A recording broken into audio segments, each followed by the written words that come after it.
Nos bastidores, a movimentação anda intensa e o motivo, a diretoria está em busca de um goleiro experiente para dividir a responsabilidade com o Hugo.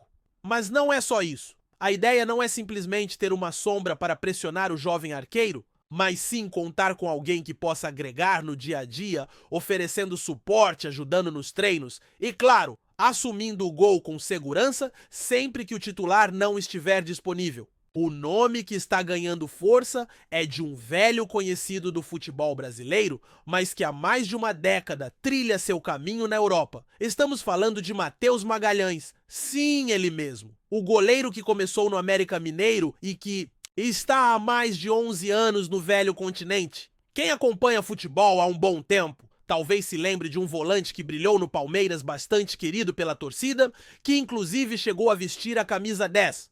Pois bem, Matheus é irmão dele, e agora, com 33 anos e uma carreira consolidada, o arqueiro aparece como uma alternativa viável para reforçar o elenco. Seu perfil encaixa no que o clube procura: experiência, regularidade e custo acessível.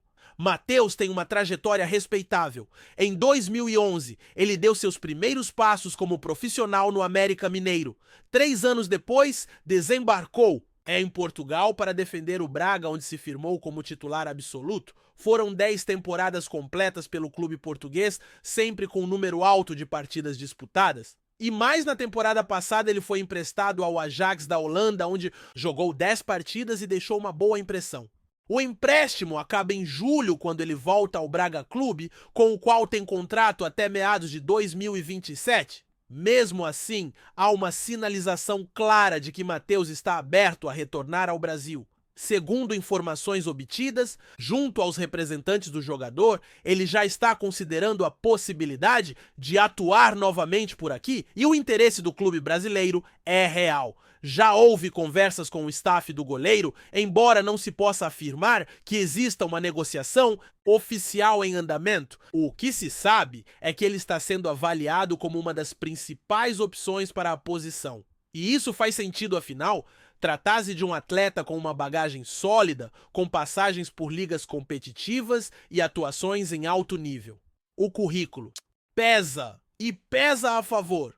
Durante sua longa estadia no Braga, Matheus acumulou minutagem considerável. Só para se ter uma ideia, ele participou de 23 jogos na primeira temporada, 25 na segunda, 15 na terceira, 40 e 9 na quarta, 41 na quinta, 45 na sexta, mais 45 na sétima, repetiu o número na oitava e chegou a 48 na nona. Já na 11ª temporada, antes do empréstimo, esteve em 31 partidas. Um histórico desses mostra consistência e confiança. Com 1,93 m de altura e porte imponente, Matheus também se destaca fisicamente. No Ajax, embora tenha sido contratado para compor elenco, ele aproveitou bem as oportunidades e se mostrou útil. Isso reforça a tese de que ele ainda tem lenha para queimar. Além disso, o fato de não estar vinculado a cifras astronômicas o torna ainda mais atrativo para clubes brasileiros que procuram equilíbrio entre custo e rendimento. Agora o cenário começa a ganhar contornos interessantes. O clube segue firme na procura por um nome confiável para a meta. E esse movimento pode ter várias razões. Uma delas é que, embora o Hugo seja jovem e promissor, há uma certa desconfiança em relação à sua estabilidade. Outra possibilidade, não menos importante, é a de uma eventual negociação envolvendo o goleiro titular no meio da temporada. Vale lembrar que ele foi recentemente pré-convocado para a seleção brasileira, o que naturalmente valoriza seu passe e chama a atenção de clubes do exterior. Em paralelo, há também a questão dos goleiros da base. A comissão técnica parece não confiar completamente nos jovens que estão subindo, o que reforça a necessidade de trazer alguém mais rodado para o elenco. Um nome como o de Matheus serviria não apenas como um substituto em caso de lesão ou convocação do titular, mas também como um mentor para os garotos e até como um fator de estímulo para Hugo manter o nível elevado. Aliás, essa estratégia não é nova. Muitos clubes já adotaram esse tipo de reforço para compor elenco com equilíbrio entre juventude e experiência. Quem lembra do Santos nos anos 2006 e 2007 deve se recordar da contratação de Sérgio, que veio justamente para esse papel. Mais recentemente, outros clubes também recorreram a goleiros experientes para esse tipo de composição no elenco, trazendo nomes com rodagem para serem reservas de luxo e, ao mesmo tempo, referências no vestiário. Nesse ponto, a análise vai além da performance dentro de campo. É também sobre liderança e influência no grupo e segurança quando for necessário entrar em campo. E embora a torcida ainda não conheça a fundo o trabalho de Matheus Magalhães, os números falam por si. Uma década de regularidade na Europa não é algo comum, principalmente para goleiros brasileiros. O que está em jogo agora é a decisão do clube seguir apostando nos nomes que já estão no elenco ou trazer alguém como Matheus, que além de acessível, agrega experiência. A avaliação segue sendo feita com cuidado. A ideia é confirmar todas as informações com pelo menos duas fontes, uma de dentro da instituição e outra externa, como foi feito neste caso. O nome do goleiro segue no radar, mas outros também estão sendo analisados. Ainda não é possível cravar se será ele o escolhido, mas o fato de estar nessa discussão já mostra o quanto sua carreira é respeitada. E no fim das contas, a presença de um nome forte como esse pode mexer com a confiança de quem hoje veste a camisa 1. E enquanto o nome de Matheus Magalhães circula com cada vez mais força, o torcedor começa a refletir sobre o que isso representa para a estrutura do elenco. Não se trata apenas de contratar por contratar, é uma questão estratégica. Ter um goleiro experiente à disposição significa mais tranquilidade para o treinador, mais qualidade nos treinos e principalmente mais competitividade interna. O ambiente muda quando há disputa real por posição, e isso pode ser um diferencial para elevar o nível de todos os jogadores do setor defensivo. Hoje a situação do Hugo é a seguinte: ele é o titular, tem respaldo da comissão técnica, mas ao mesmo tempo enfrenta momentos de oscilação. E isso é absolutamente natural para um goleiro jovem, ainda mais em um clube grande, onde a cobrança é permanente. O torcedor quer resultado, quer segurança, quer consistência. E quando essas qualidades falham, mesmo que por uma ou duas partidas, o clima já muda. Ter uma opção como o Matheus no banco seria um seguro contra essas incertezas. Um goleiro pronto para assumir a responsabilidade quando necessário, sem que isso represente uma queda técnica. E há um outro ponto que precisa ser considerado: o histórico recente do clube mostra que a posição de goleiro sempre esteve sob debate.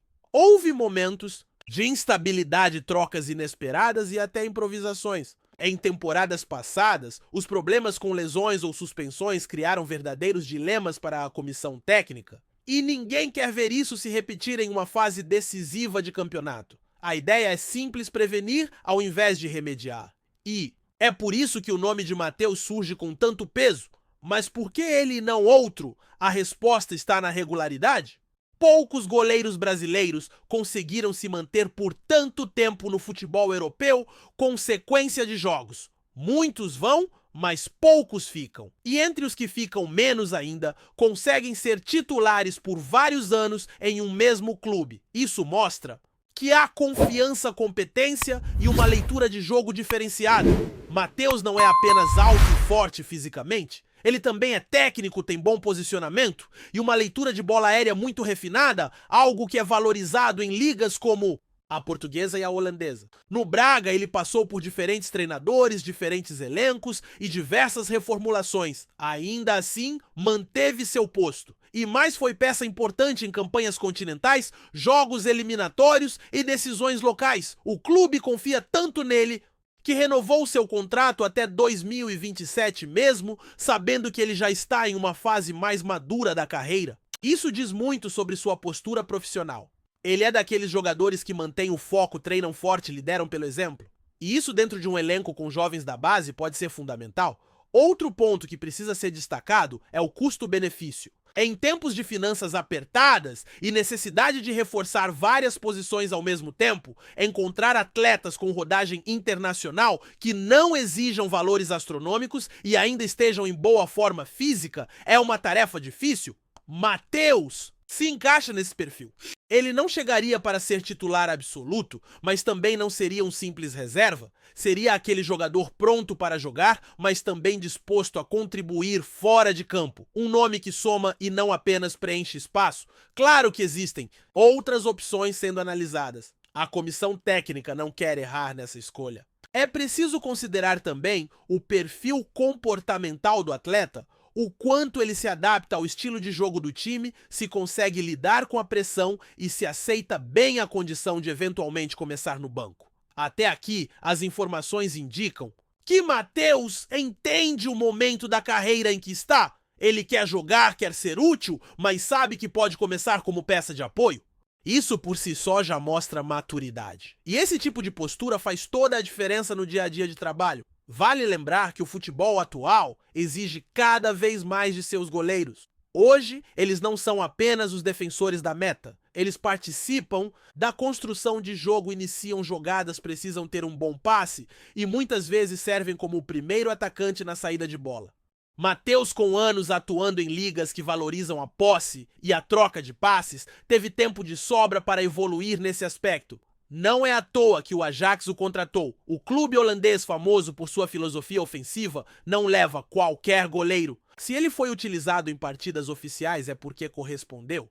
E tudo isso joga a favor do seu nome na lista de reforços. O clube precisa tomar uma decisão nos próximos dias. O mercado está aquecido, outros times também monitoram a situação e a janela de transferências pode trazer surpresas. Há sempre o risco de perder um alvo para a concorrência. Por isso os dirigentes precisam agir com estratégia. Esperar demais pode significar ficar sem opções. Nos corredores internos o assunto já é comentado. Existe sim um receio de que o Hugo acabe sendo negociado. O interesse de fora existe, e se uma proposta considerável chegar, dificilmente o clube conseguirá segurar. Ainda mais se ela vier acompanhada da possibilidade de convocação para a seleção principal, algo que está no radar. Nessa perspectiva, Matheus pode ser ainda mais importante. Ele chegaria agora como reserva, mas poderia em pouco tempo assumir a titularidade caso o Hugo deixasse o elenco. Essa é a leitura que vem sendo feita nos bastidores. E ela é coerente. Não dá para depender apenas da base quando o calendário é apertado, os campeonatos são intensos e qualquer falha pode custar caro. A presença de um goleiro confiável no banco é uma das formas mais eficazes de garantir estabilidade ao sistema defensivo, e quem acompanha futebol sabe que segurança começa lá atrás, com quem está debaixo das traves. Portanto, enquanto os nomes continuam sendo discutidos internamente, Matheus Magalhães segue como um forte candidato. Pela experiência, pelo custo, pela qualidade técnica e pela postura profissional. E acima de tudo, porque entende o peso de vestir a camisa de um clube grande. A torcida, por enquanto, observa à distância, mas aos poucos vai compreendendo que essa possível contratação pode ser mais do que uma simples reposição. Pode ser uma virada de chave no setor defensivo. Pode ser o início de uma nova fase de equilíbrio entre juventude e experiência, algo que todo time vencedor precisa construir. Antes de prosseguirmos, te pedimos que deixe seu like e já se inscreva no canal para não perder nenhuma novidade exclusiva do Corinthians continuando. Em meio a um cenário turbulento no Corinthians, rumores surgem e ganham força nos bastidores do clube, com a mais recente polêmica envolvendo o treinador Dorival Júnior. De acordo com informações de fontes internas, o técnico teria afirmado que existem laranjas podres dentro do elenco. Uma expressão que remete a jogadores considerados problemáticos, que comprometem o ambiente de trabalho e o desempenho coletivo da equipe. A declaração, que foi vazada para a imprensa, gerou uma onda de especulações sobre quem poderia ser o alvo de Dorival e o que isso significaria para o futuro do clube. O Corinthians, que passou por uma série de altos e baixos nesta temporada, enfrenta uma crise de resultados dentro de campo. Com uma sequência irregular de jogos e desempenho abaixo das expectativas de sua torcida, o time ainda busca encontrar estabilidade sob o comando do experiente treinador. Dorival, que assumiu o cargo com a missão de reorganizar a equipe e levar o time a novos títulos, parece estar enfrentando dificuldades para lidar com um elenco considerado por muitos como talentoso, mas que, de acordo com o técnico, pode estar sendo minado por comportamentos internos negativos. A menção de laranjas podres gerou grande repercussão e muitos se perguntaram se a crítica se referia a jogadores específicos. Embora o treinador tenha se mantido cauteloso nas entrevistas subsequentes, A tensão nos vestiários do Corinthians parece ter aumentado, com rumores sobre possíveis confrontos internos e desentendimentos entre os jogadores. Em um time de grandes estrelas como o Corinthians, é inevitável que em momentos de crise as rivalidades e as pressões externas afetem a convivência diária. Porém, o que se espera é que, ao invés de enfraquecer a equipe, a situação se reverta em uma oportunidade para que os atletas se unam e superem as adversidades. A torcida corintiana, que tem demonstrado insatisfação com a campanha do time, também se vê dividida em relação às palavras de Dorival. Para alguns, o treinador pode estar apenas tentando alertar para um problema que precisa ser resolvido dentro do elenco, como uma forma de desestabilizar qualquer resquício de negatividade. Para outros, o técnico pode estar jogando a culpa nos jogadores, ao invés de assumir suas responsabilidades pelo desempenho abaixo da média. O fato é que, seja qual for o lado da história, o Corinthians está em um momento crítico e qualquer falha de gestão interna poderá comprometer ainda mais o ambiente do clube. Nos próximos dias, o técnico deverá se reunir com a diretoria para discutir a situação do elenco, assim como possíveis mudanças que possam ocorrer. Uma possível reestruturação do time, com saídas e contratações, não está descartada. A prioridade é garantir que o Corinthians volte a ser competitivo no Campeonato Brasileiro e consiga alcançar suas metas nesta temporada. Para Dorival, o desafio é grande, mas ele se mostra disposto a lidar com os laranjas podres e trazer um ambiente mais saudável para o elenco, com foco no desempenho coletivo e na retomada do prestígio do clube. Enquanto isso, a torcida